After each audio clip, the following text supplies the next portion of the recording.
Hi, welcome back. Up to now, we've looked at your features and benefits to get a clearer idea of what your brand has to say for itself. We then moved on to looking at your target audience to define what kind of people you're aiming your message at so that we know what kind of messages are going to resonate them, what sort of things they want to hear. And in the process, you've probably in your mind been putting the two things together and hopefully getting a clearer idea of what you should be saying and why you should be saying it, and possibly even how you should be saying it. So hopefully that will have helped you focus your thoughts and focus your story, if you like, on what you should be saying.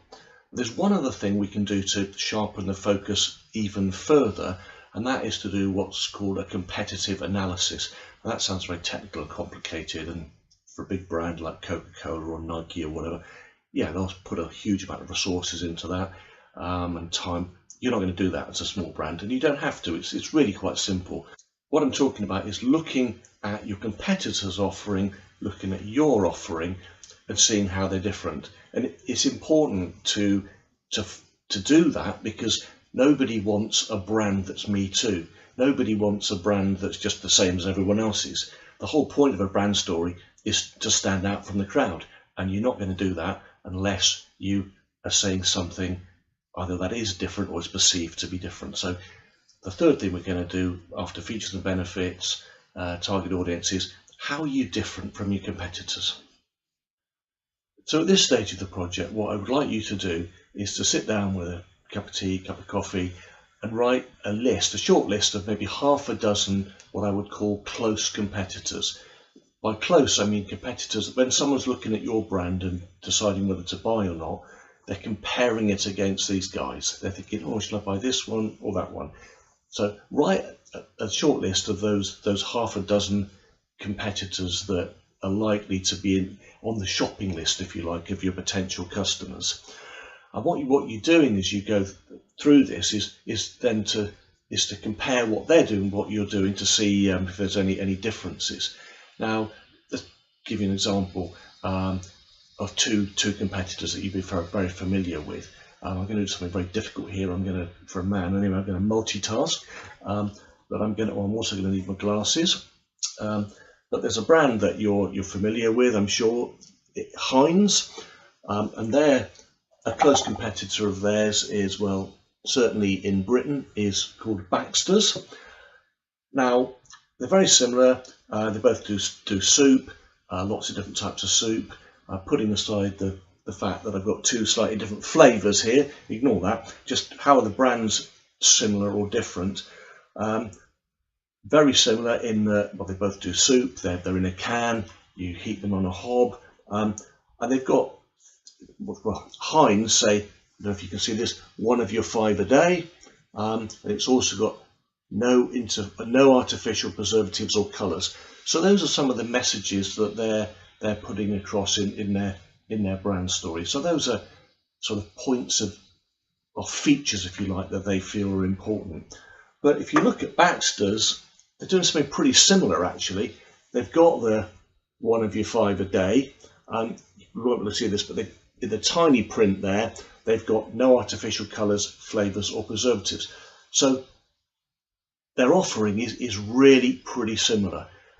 But of course, being experienced marketing people, they're trying to find a point of difference. So if we go back to Heinz, their point of difference, if you look on the back, which the point of difference they've articulated in their brand story, is a delicious steaming bowl of soup, bursting with flavour, fresh off the hob, loved for generations, the original and best.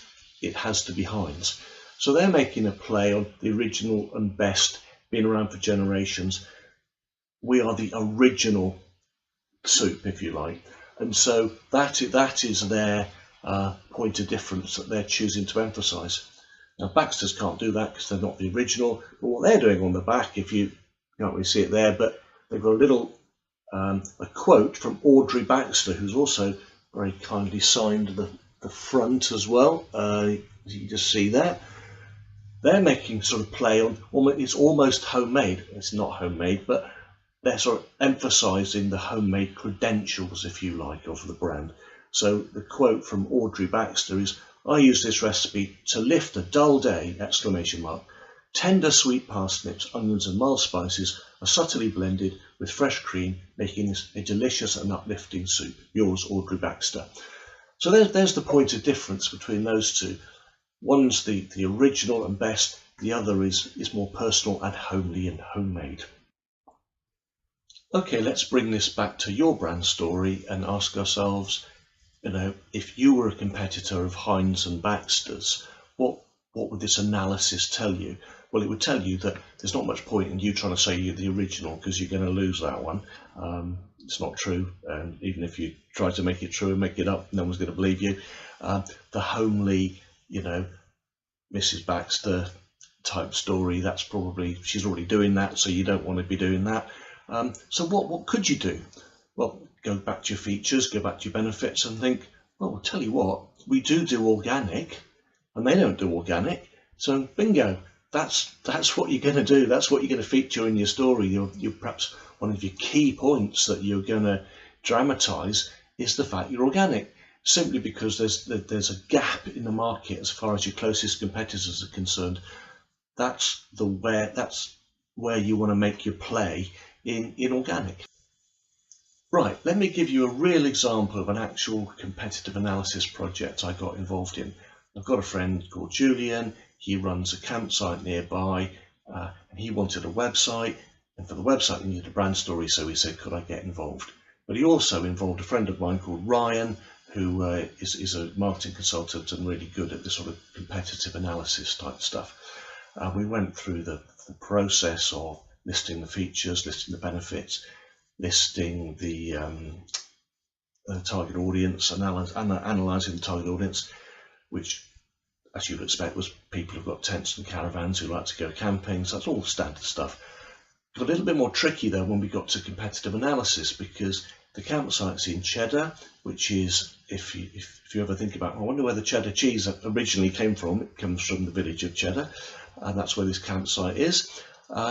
It's a very popular tourist destination, so there's a lot of campsites, and they've got really good facilities, much better actually, or slightly better than what Julian's got, because he hasn't been going as long.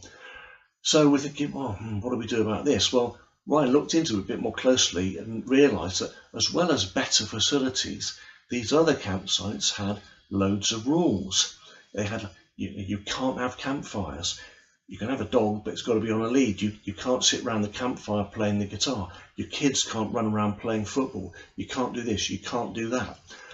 Julian's campsite was, the point of difference was it really didn't have many rules. Julian's a pretty laid back kind of character.